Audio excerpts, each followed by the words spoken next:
Пройдя через мост, мы бросаем взгляд на красивую ремесленную мастерскую Гавальер и попадаем к церкви XI века Сан-Видал, названной в честь известного итальянского святого Виталия. Церковь на сегодняшний день не действующая, службы в ней не проходят, но сюда можно зайти абсолютно бесплатно. Внутри находится небольшой музей музыкальных инструментов, а также здесь висят несколько картин, в том числе над алтарем можно увидеть полотно знаменитого венецианского художника Витторе Карпаччо «Слава святого Виталия». На коне изображен, понятное дело, сам Виталий, а вокруг него разные святые, выделить из которых можно Иоанна Крестителя с ягненком на руках, он слева от коня. Из церкви Сан-Видал мы выходим на Кампо Сан-Стефано, одно из самых больших кампо Венеции.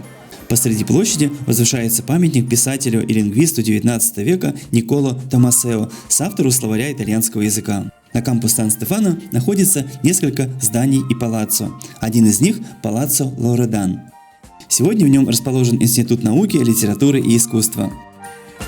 Готическая церковь Сан-Стефано XIII века, давшая название площади, названа именем библейского христианина Стефана из Деяний апостолов, побитого за свою веру камнями. Над главным церковным входом красуется потрясающая узорчатая работа, выполненная в XV веке Бартоломео Боном.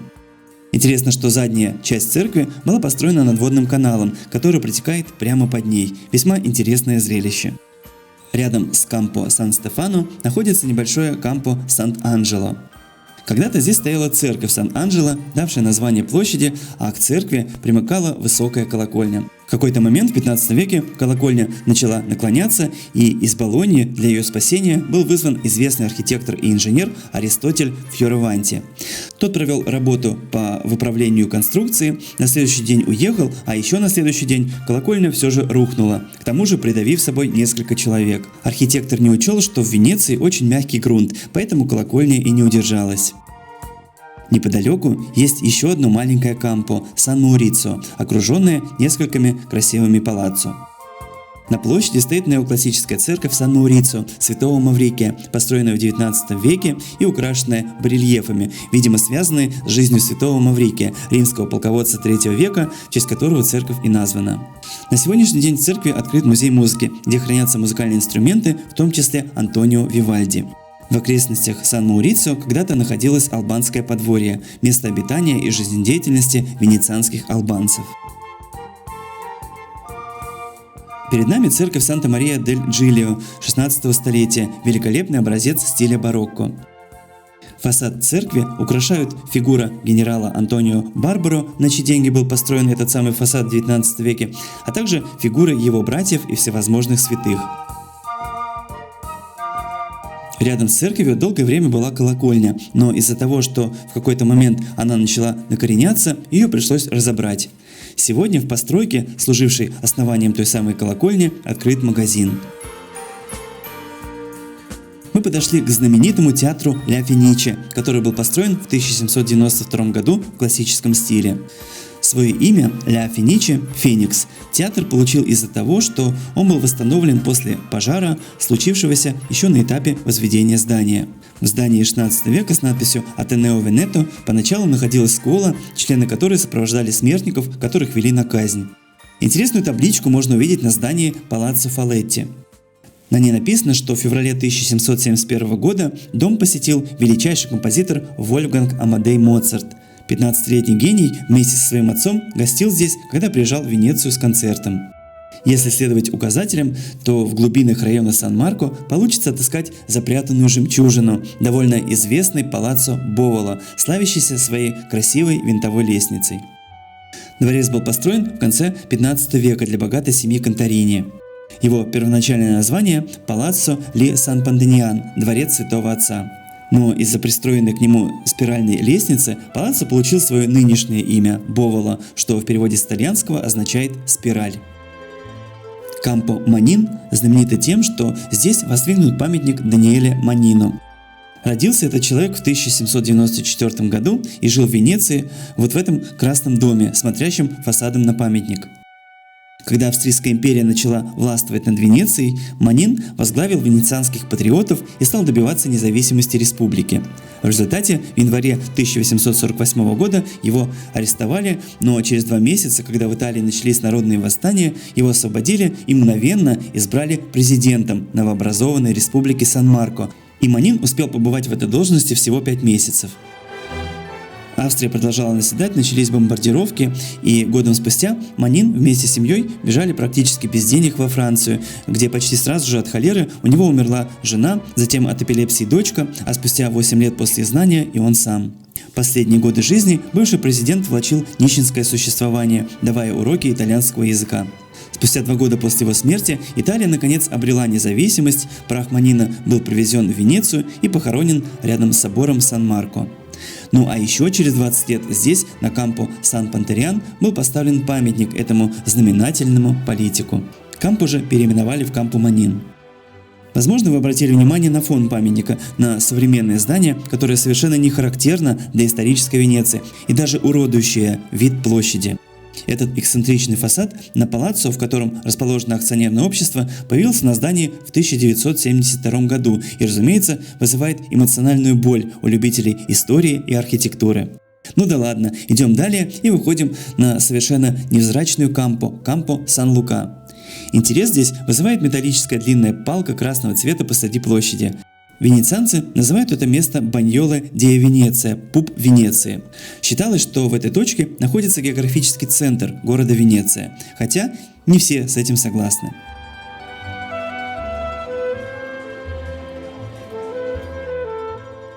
Небольшой мост Лова – единственный мост в Венеции, с которого видно Кампанилу Сан-Марко.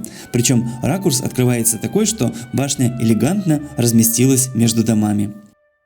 На Кампо Сан-Сальвадор стоит колонна, сделанная из веронского мрамора и истрийского камня в память о восстаниях XIX века, направленных за независимость страны. Ну а также тут можно полюбоваться фасадом очередной ренессансно-барочной церкви Сан-Сальвадор XVI века. На площади Кампо Сан-Бартоло стоит памятник писателю и драматургу Карло Гальдони, писавшему свои книги на итальянском языке с венецианским диалектом. На фасаде церкви Сан-Джулиан, построенной примерно в X столетии в стиле Ренессанс, можно увидеть скульптуру, появившуюся тут в XVI веке. Это Томмазо Рангоне, врач, философ и астролог, который спонсировал реконструкцию церкви. В свое время этот человек выпустил труд, доказывающий предстоящий всемирный потоп. Потоп не случился. Затем Рангоне выпустил книгу «Как дожить до 120 лет». Сам же он умер в 84 года.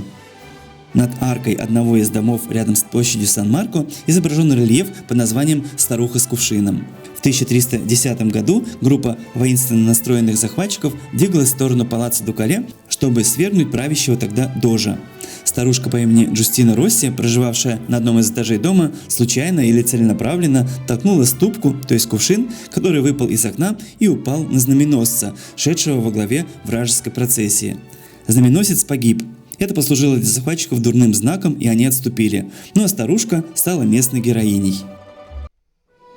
И вот мы подошли к главной площади Венеции и одной из знаменитейших площадей мира – великолепной Пьяцца Сан-Марко, той самой, что называют гостиной Европы.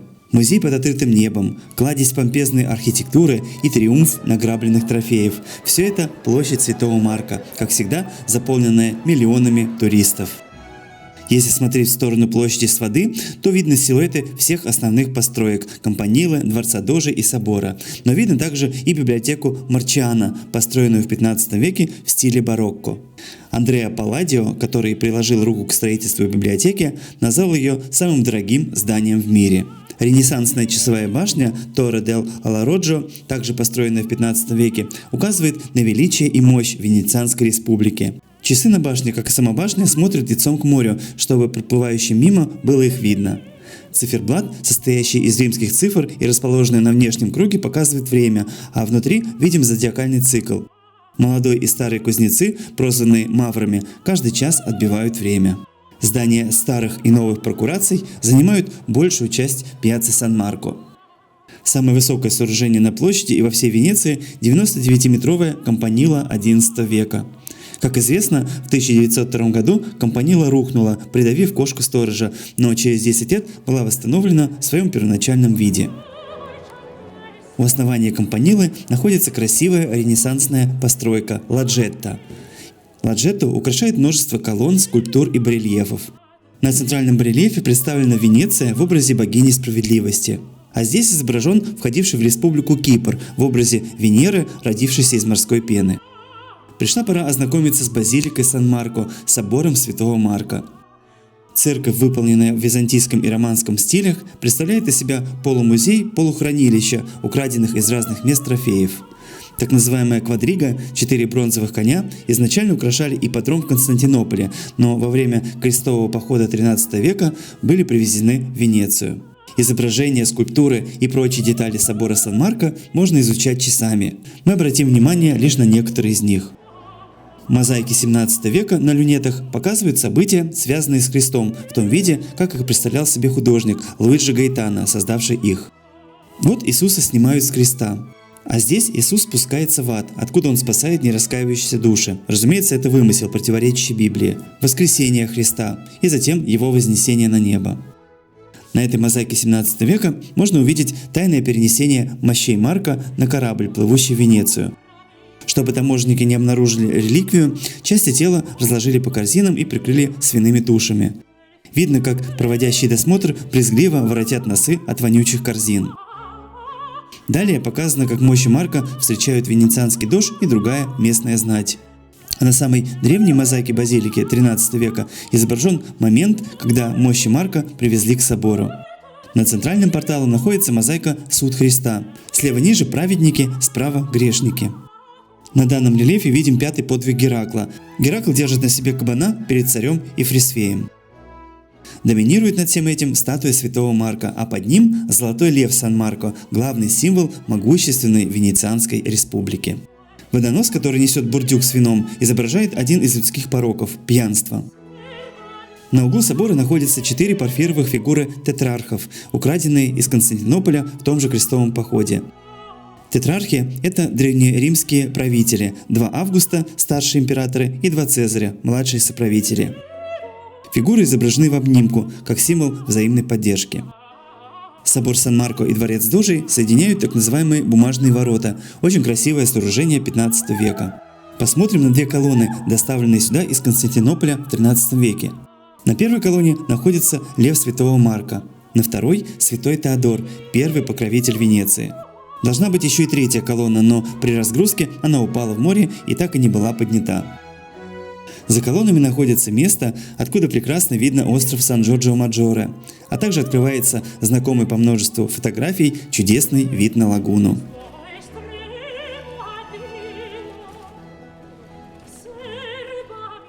Ну а вот и величественный палаццо Дукале, дворец Дожей, главная резиденция венецианских дожей, выдающийся памятник готической архитектуры. В своем нынешнем облике дворец появился здесь в XV веке. Видите 2 розовых колонны на 2-м ярусе? С этого места раньше зачитывались указы дожей, а также отсюда дожи приветствовали прибывших послов. Обратим внимание на пару колонн 1-го яруса дворца дожей, вернее на их капители. Все эти капители отличаются друг от друга. На этой мы видим фрукты, символ плодородия. А другая капитель имеет название «Цикл семейной жизни» и состоит из нескольких изображений. Вот юноша видит в окне девушку, влюбляется, они начинают общаться. Далее мы видим, как они обнимаются и целуются. Затем происходит, сами понимаете что, у пары рождается ребенок, они его воспитывают, и вдруг ребенок умирает. Пара остается одна, утешает друг друга. Вот так. На одном из углов видим горельеф Евы, срывающий с дерева запретный плод, на другом углу суд Соломона, а на 3-м опьянение Ноя.